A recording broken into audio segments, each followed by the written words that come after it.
Welcome back to the Deep Dive. It's always great getting source material from you, our listeners, to explore. Absolutely. It really helps guide where we focus, and there's always something interesting to unpack.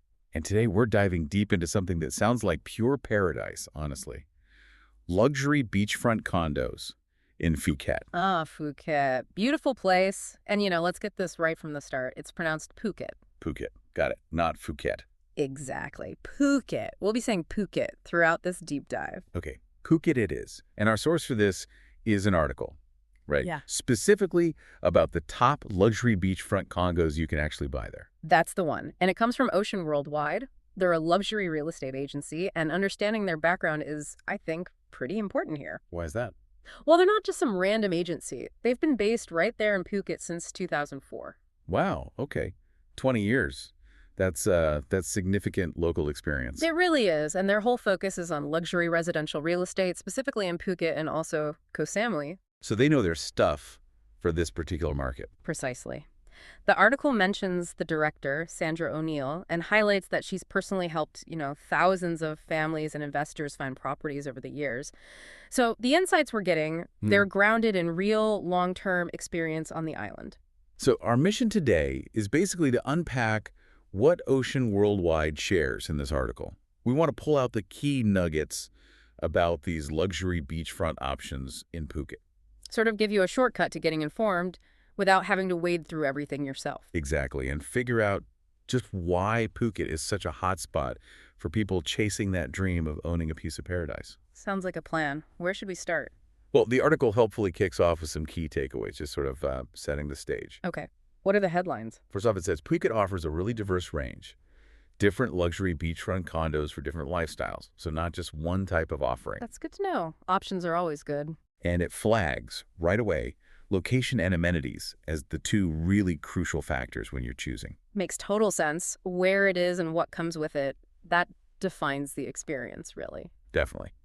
The source also notes you can generally expect modern designs, high-quality finishes, good facilities. That seems to be the baseline standard in this luxury bracket. Right. High spec. And being near local attractions, shops, restaurants, that's highlighted as a big plus. It adds that convenience factor to the luxury bubble. So it's not just isolated luxury, it connects to the local vibe. Yeah, seems like that blend is important.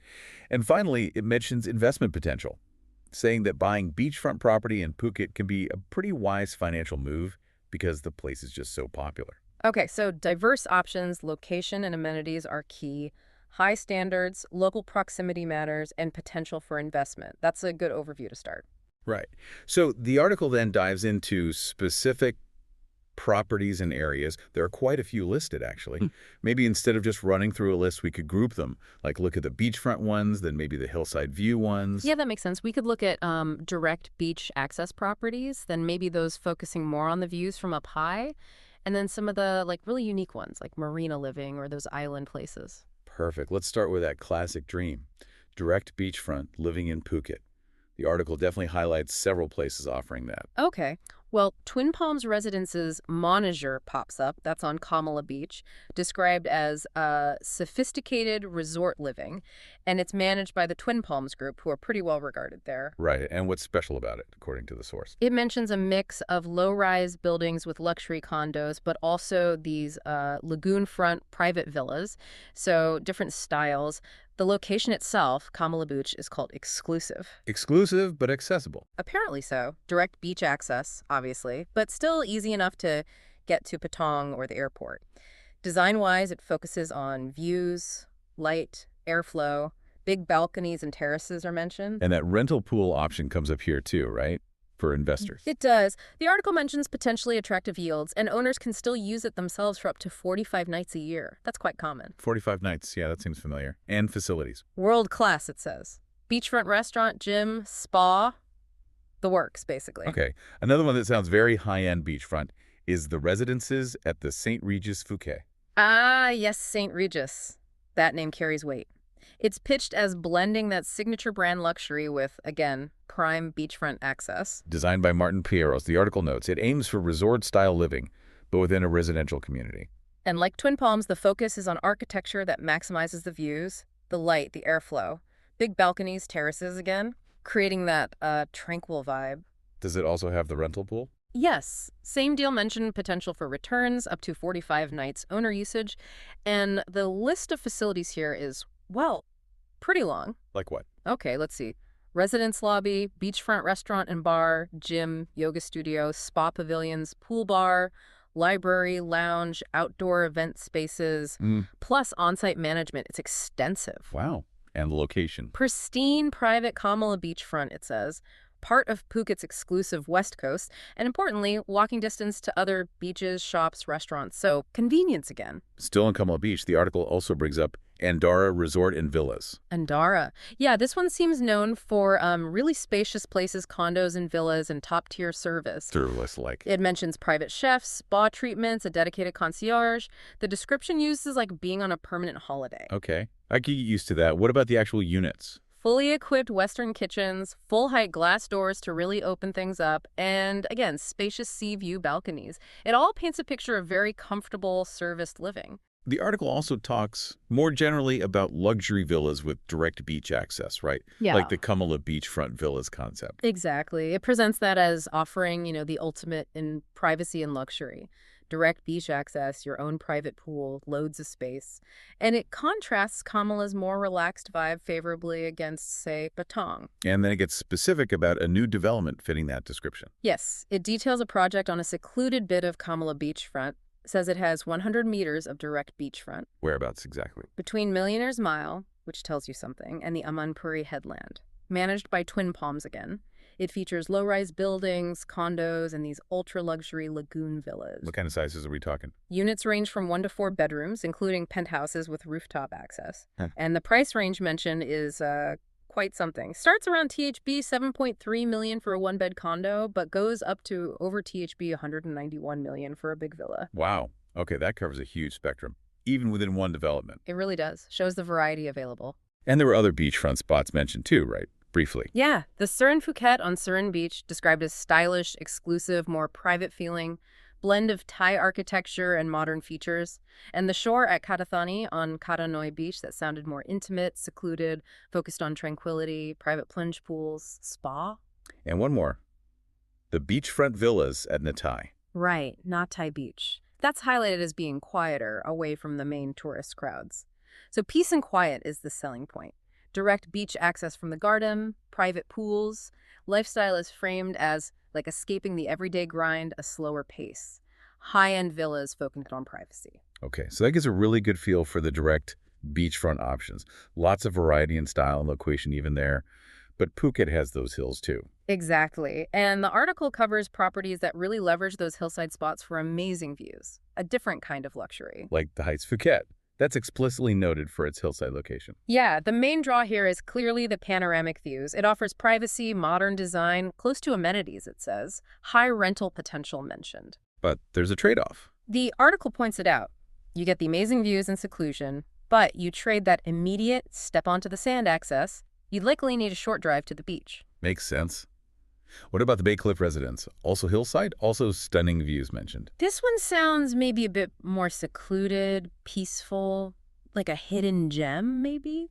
Architecture designed to maximize the views, big balconies, large windows, bringing the outside in. Does it have facilities? Access to a communal pool is mentioned. And interestingly, it balances that seclusion with being close to Patong's amenities and nightlife. So you get tranquility, but can easily access the buzz if you want it. A blend.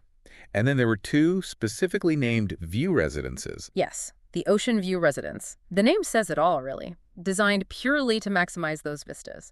Huge windows, big balconies. It even mentions epic sunsets. Sounds nice. What kind of units? Modern apartments, range of options available. And they have a management team for rentals, which is handy for investors. And the other one? The Grand View Residence. Similar focus, but perhaps pitched as more elevated living. Panoramic coastline views. Spacious balconies again, modern kitchens, resort-style facilities. The lifestyle description is all about, waking up to the ocean, sunset cocktails on the balcony. So these hillside options really show that luxury in Phuket isn't just about the beach itself, but also about perspective, about those incredible views. Definitely. It broadens the definition of paradise there. Okay, so beyond beach and hillside, The article also touched on some really unique living situations. It did. The Royal Phuket Marina is probably the most striking example. It's not about a sandy beach at all. It's centered around this world-class yacht marina. Right. The source describes luxury yachts, waterfront restaurants, a lively atmosphere, a real community feel with events. Exactly. The condos are called swanky, modern design, top amenities. Beaches are nearby, a short drive, but the main appeal is clearly the boating lifestyle, being right there in the marina buzz. And didn't it mention something really specific for boat owners? Yes, the aquaminium concept, a condo that literally comes with its own private yacht garage underneath. That's Yeah. pretty unique and obviously targets a very specific, very wealthy niche. Definitely niche. Okay, what else was unique? The village Coconut Island. Yeah, that's different because it's on its own island, just off Phuket's east coast, a short boat ride away. So proper seclusion. Seems like it, but with accessibility. It offers villas and suites, often with private pools and lots of space, but it's also a full resort with restaurants, spa, pools, kids club, water sports. So you get the seclusion, but also the facilities. Good for families or couples, the article suggests. Interesting balance. And the beachfront residence at Cape Yamu. What makes that unique? Cape Yamu itself is known for being tranquil. So this residence is presented as the place to really escape. Peace, quiet, stunning views are the focus. And the residences themselves. Designed to maximize the natural beauty. Spacious layouts, high-end finishes, direct beach access, but in a much more secluded, high-end setting away from the main tourist areas. The article also mentioned luxury villas more generally, didn't it? Across places like Kamala and beyond. It did, just reinforcing that features like uninterrupted sea views, private pools, sun decks, sometimes direct beach access, are kind of expected at the top end. It mentioned the Kiara Reserve residences by Anantara near Layan Beach as an example of new high-end villas integrated into a resort. Okay.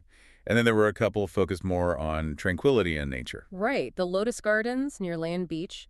That sounded like a tranquil escape, home set within gardens, focusing on indoor-outdoor living, connecting with nature. And the Pearl of Nathan. Nathan Beach again, flagged as quieter. This one's focus is purely on relaxation, natural surroundings, a peaceful retreat, fully furnished condos mentioned, less developed area, more intimate feel. And there were a couple more, I think, maybe overlapping slightly. The beachfront villas at Bangtao. Yes, Bangtao Beach options were mentioned too. Similar themes. Direct beach access, private pools, views, spacious living, outdoor areas, blend of luxury and convenience, close to shops but still private. Investment potential noted again. Example costs for villas were mentioned here too, possibly general examples. Okay, it feels like we've covered a huge amount of ground. Different styles, locations, vibes. It really shows the breadth of what Phuket offers in the luxury segment based on this one article from Ocean Worldwide. And the article wrapped up with some FAQs, didn't it, to cover the practical stuff? It did, useful points. It basically reiterated the benefits we've been discussing, the views, the beach, the lifestyle, the investment angle. It even mentioned property values can increase. Did they give solid price guidance? It gave ranges. Yeah. For luxury condos, typically THB 7 million up to over THB 30 million, but stressed it varies hugely. For villas, it gave examples from THB 25 million upwards, so it's a wide range. And amenities. Anything consistent. Pools, gyms, security are pretty much standard. Some places add private beaches or spas. What about renting them out, if you're an investor? The article confirms, yes, it's easy to rent them out. Phuket's popularity as a tourist destination makes it viable for rental income when you're not using it. And the tricky part, foreigners buying. It touches on that. Says there are rules, yes. Wow. Typically, foreigners can own up to 49% of the units in a condominium building, but it strongly recommends consulting a local real estate expert to navigate the specifics. Which, brings us right back to the source. Right. An agency like Ocean Worldwide, with that 20 years of experience in Phuket since 2004, that's exactly who you'd need to talk to for that kind of guidance. Exactly. Their local knowledge would be invaluable for navigating those rules and finding the right fit. And finally, ongoing costs. Yep, reminds potential buyers about maintenance fees. Property taxes suggest maybe 1–2% of the value annually as a rough guide, and utilities, all part of the picture. Okay, so wrapping this up, this deep dive, really guided by the insights from Ocean Worldwide, remembering They've been specialists in Phuket since 2004, with their director Sandra O'Neill having helped thousands, has shown an incredible range of luxury property. Definitely. We've gone from, slick beachfront resorts and ultra-private villas to those amazing hillside view spots and even unique concepts like marina apartments and private island retreats, all drawn from this one informative article. It really paints a picture of why Phuket holds such an appeal for people looking for that slice of paradise, whether it's for lifestyle or investment or probably both. It certainly does. The options are vast and cater to very different ideas of luxury. So thinking about everything we've explored from this Ocean Worldwide article, all the different types of luxury, locations, amenities, it leaves me wondering, when you consider everything Phuket offers at this high end, what single lifestyle element do you think is ultimately the most powerful draw? Is it the beach, the view, the service, the privacy, the community, or something else entirely?